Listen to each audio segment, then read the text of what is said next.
So the Justice Minister was asked, well, if you have a young person or a teenager shoplifting, can you restrain them until the police come reasonably?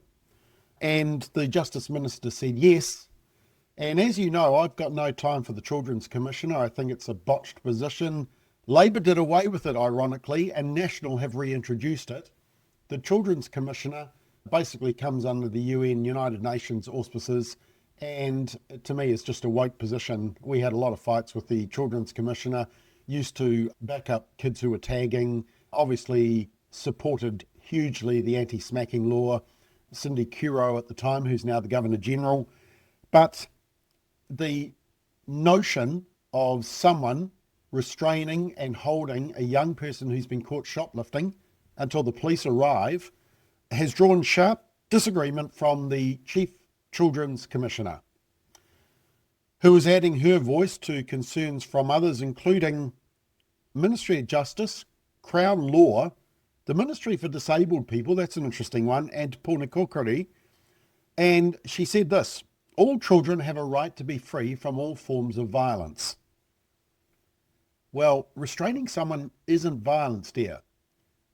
If you're breaking the law, you're being restrained, just as when the police turn up. I mean, is that a form of violence, arresting someone?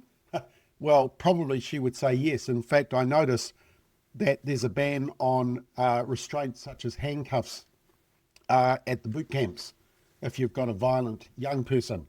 This is the whole problem. This is why we're struggling to get kids to school, because children are being told by the Children's Commissioner that you can't touch them, you can't do anything to them. And that's the message that children are relaying to their parents as well. You can't tell me to go to school. And I hold the Children's Commissioner and this kind of ideology directly responsible for what we are seeing. And it says this: enabling, is what the Children's Commissioner says, enabling a citizen's arrest with reasonable force against children, so it's reasonable force, was contrary to New Zealand's commitment to children's rights. It's clear the proposed changes would put children and young people at risk of harm. Remember, they're shoplifting. This is incompatible with New Zealand's children's rights commitments and duties and shouldn't proceed further. I'm keen to understand what evidence has been used to inform the proposal, given the potential harm of citizens' arrests, including risks to bystanders if a situation escalates.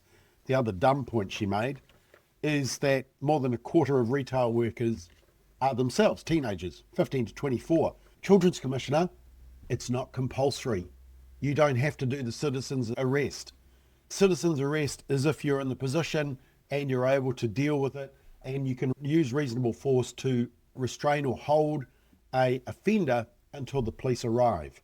But yeah, apparently this is a form of violence. As a smack on the back of Johnny's bottom when he has just sworn at you or run across the road or something like that, that's a form of violence as well, according to these wokesters. So now you know why I'm opposed to the position of the Children's Commissioner.